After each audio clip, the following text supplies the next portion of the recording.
आदरणीय प्रधानाचार्य जी, सहयोगी समस्त आचार्य बंधु, आचार्य बहने एवं प्रिय भैया बहनों, आज के इस विदाई समारोह के अवसर पर यह कोई औपचारिक भाषण देने का समय नहीं है। हम लोग अपने मन के विचारों को आपस में साझा करते हैं।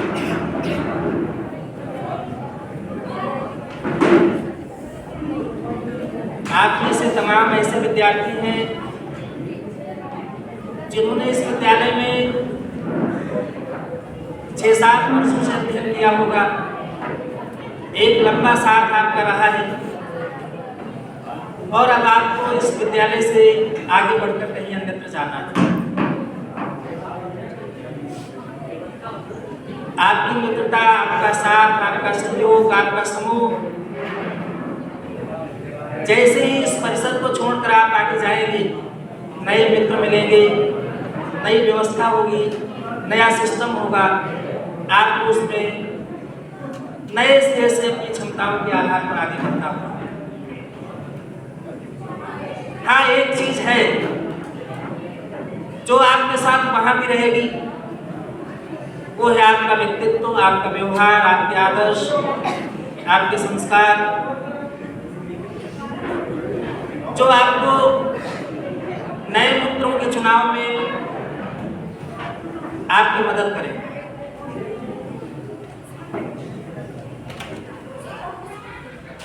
यहाँ इस परिसर में रहकर आपने बहुत कुछ सीखा होगा, वही अब आपको आगे जीवन में बहुत कुछ योगदान देगा। लेकिन आज हम कुछ अन्य विषयों की थोड़ी चर्चा करना चाहेंगे।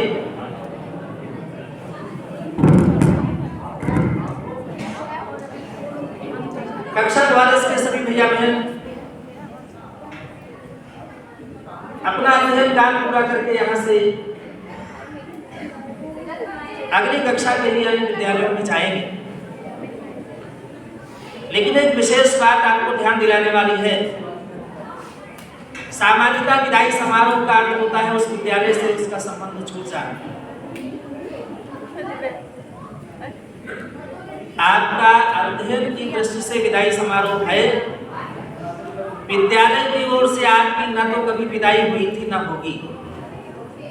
आप इस परिवार से जुड़े थे, जुड़े हैं और सदैव जुड़े रहेंगे। आप जहां भी जाएंगे, आप इस विद्यालय के एम्बेसडर होंगे। आपके कार्य, व्यवहार और आचरण से विद्यालय का मूल्यांकन होगा। आपके द्वारा किए गए कार्यों से विद्यालय की पहचान होगी। इसलिए आप जहां भी जाएंगे, वहां पर आपको सदैव इस बात को ध्यान में रखना है कि आप किस संस्थान से आए हैं, आपका आचरण और व्यक्तित्व कैसा रहा है। यहाँ थोड़ा मैं परीक्षाओं के विषय में आपसे कुछ कहना चाहूंगा कि विदाई समारोह के उपरांत एक निश्चित तिथि आपको दी जाएगी जिस दिन आपको प्रवेश पत्र मिल जाएगा। और सामान्यतः विद्यालयों की परंपरा रहती है, प्रवेश पत्र दे देने के बाद उस विद्यालय से हमारा वास्ता समाप्त हो जाता है। लेकिन यहाँ पर ऐसा नहीं है। यहाँ पर आप हर समय अपने आचार्य जी से, कक्षाचार्य जी से, प्रधानाचार्य जी से जुड़े हुए। जिन बातों की ओर आपका मैं ध्यान आकृष्ट करना चाहता हूँ वह है कि आपको प्रवेश पत्र मिल गया, एक पंजीकरण पत्र मिल गया, आपको उसको लेकर के उसकी फोटोकॉपी करा लेनी है, एक सेट घर में रख देना है, दूसरा वाला सेट आपको प्रयोग करना है। आप सावधानी रखेंगे, आपको कोई दिक्कत नहीं आएगी। लेकिन फिर भी मान लिया कि कभी आपका प्रवेश पत्र छूट गया, खो गया, तो आपके पास जो डुप्लीकेट कॉपी होगी उससे तत्काल आपका काम चल जाएगा। बोर्ड ने नई व्यवस्था दी है, उस व्यवस्था के अंतर्गत जैसे ही आपकी परीक्षा प्रारंभ होती है तो परीक्षा प्रारंभ होने के 15 मिनट के बाद आपकी अटेंडेंस की सूचना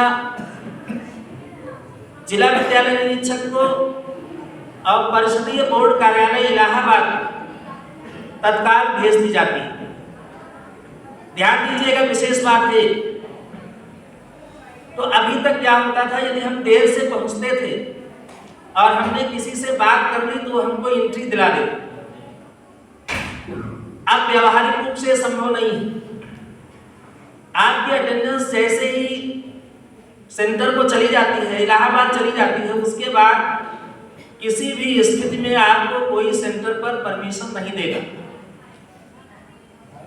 तो जाहिर सी बात है, आप आधा घंटा पहले अपने सेंटर पर पहुंचने की कोशिश करेंगे। वाहन खराब हो जाए, कोई दिक्कत हो जाए, कम से कम इतना आप मार्जिन लेकर के चलिए कि आप समय से वहां पहुंच जाए।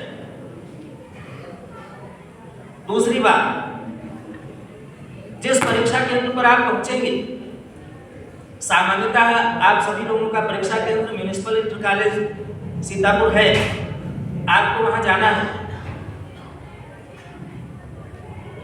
प्रायः सभी लोग वहां आपके लिए अपरिचित होंगे, तो हम में से थोड़ा सा एक सिस्टम रहता है कि ये हमारे टीचर हैं तो उनको नमस्ते कर लिया, आपको प्राइमरी के टीचर हैं उनसे क्या करना, वो फलाने हैं उनसे क्या करना। आपका फर्स्ट इंप्रेशन आपको बहुत लाभ दिलाने वाला है। जो आया है इन्विजिलेटर वो शिक्षक है, प्रॉपर रिस्पेक्ट आप देंगे तो अगले 3.25 घंटे आप आराम से अपनी परीक्षा देंगे। जाकर के हम अभिवादन करते ही हैं हमारे संस्कार में, तो जाकर के सबसे पहले जो भी इन्विजिलेटर है, जो भी आपको टीचर मिलता है, कहाँ का है, इससे कोई आपको लेना देना नहीं। शिष्टाचार के नाते आप अभिवादन करेंगे।